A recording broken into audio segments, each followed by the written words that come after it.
رحمة الله تعالى وبركاته. اللهم صل على سيدنا محمد وعلى محمد كما صليت على ابراهيم وعلى ابراهيم، اللهم بارك على محمد وعلى محمد كما باركت على ابراهيم وعلى ابراهيم في العالمين انك حميد مجيد. Je veux juste partager autre chose pour la prière que j'aime beaucoup. Alors, اليوم القيامة، اليوم القيامة، le jugement dernier. المؤمنين المسلمين لما يروا الرحمن. Le jugement dernier, quand les musulmans et les croyants, ils vont voir Ar-Rahman. Regardez bien. كلهم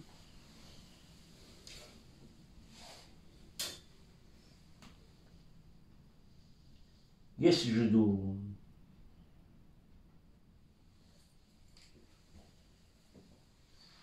الإنسان اللي ما يصليش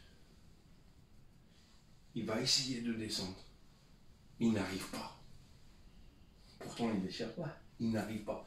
Parce qu'il n'a jamais fait la prière. Il ne va pas arriver. Son corps, il va rester comme ça. Les os, ils vont rester comme ça.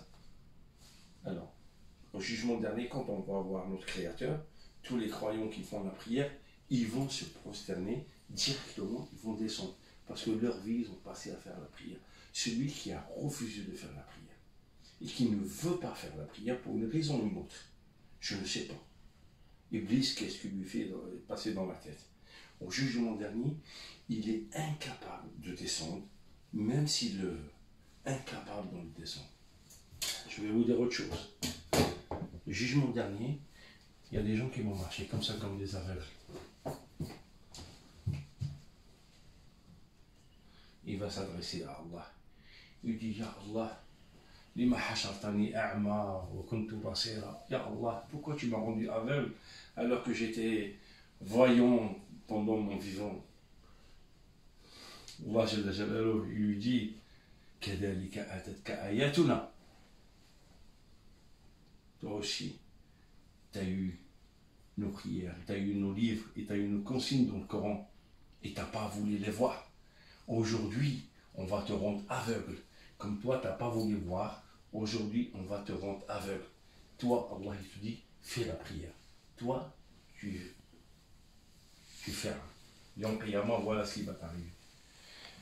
Une autre histoire. Il y a un petit garçon, subhanallah, cette histoire, j'aime beaucoup. Il était comme ça, 10 ans.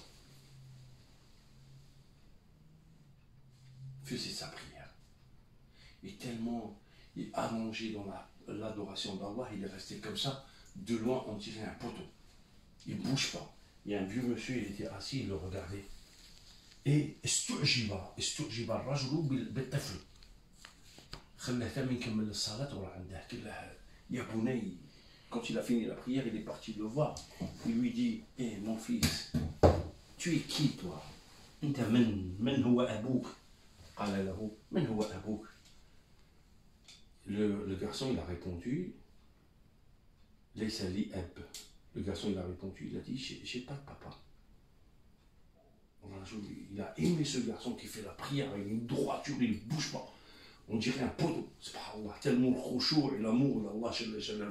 Il dit, c'est qui ton père? Il dit, j'ai pas. C'est qui ta mère? J'ai pas maman. Et le vieux, il a adoré ce petit garçon, il lui dit, est-ce que tu veux que je t'adopte?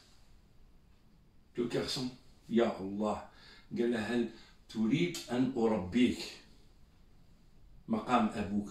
قال له نعم ولكن عندي شرط. D'accord, je veux bien que tu m'adoptes, mais j'ai 2-3 questions à poser. Il lui dit, c'est quoi?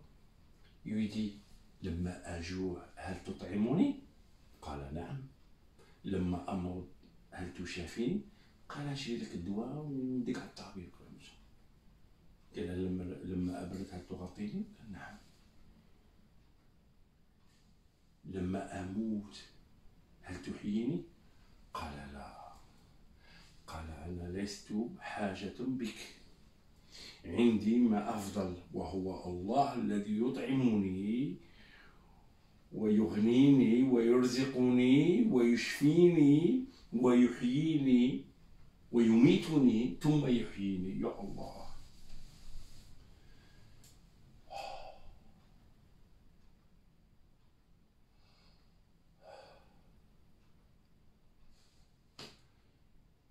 Le petit garçon, il a répondu au monsieur, il lui dit, je veux bien que tu m'adoptes, mais j'ai une seule de questions. Il lui dit, c'est quoi?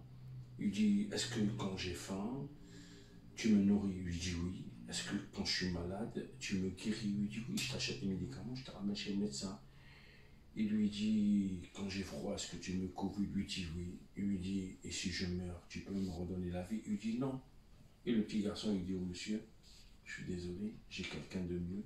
J'ai Allah, j'ai le Jalal, celui qui me nourrit quand j'ai faim, celui qui me couvre quand j'ai froid, celui qui me guérit. وهو القرآن الكريم والقدرة الإلهية الذي يشفيني لما أمر وهو الذي يميتني ويحييني. J'ai Allah qui va me nourrir quand j'ai faim, qui va me couvrir quand j'ai froid, qui va m'enrichir que si je suis pauvre, et qui va me tuer, qui va me redonner la vie. Donc j'ai pas besoin de toi. J'ai Allah, j'ai le Jalal. Celui qui ne fait pas la prière, normalement, quand il meurt, on ne fait pas la prière pour lui. Là, il s'en aller. Vous n'avez pas remarqué quelque chose quand il y a le janaza dans un quartier où les gens ils font la prière pour le mayyit, il y a certaines personnes qui vont vers le dernier chemin et s'ils peuvent trouver un échappatoire ou une porte pour sortir, ils sortent. Vous savez pourquoi? C'est pas la peine de chercher. Ces gens-là, ils ne font pas la prière. Ils ne savent pas. Ils ne savent pas, ils ont même peur de la mort. Ils ont devant un mort, ils doivent faire la prière. Ils ne savent pas. Ils sont là. Ils ne savent pas. La prière, c'est une lumière. La prière, c'est un secours de l'enfer. As-salat hiya nur, as-salat hiya najat min al-jahannam.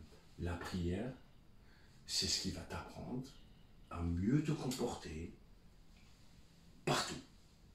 Tes voisins, avec les chrétiens, avec les juifs, avec tout le monde. Quand le Rasoul sallallahu alayhi wa sallam, il a été avec eux, il a été avec sa famille, sa maman, avec tout le monde.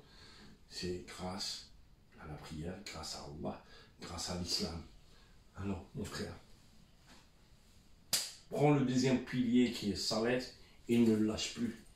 Parce que ça, c'est la seule chose qui peut te sauver.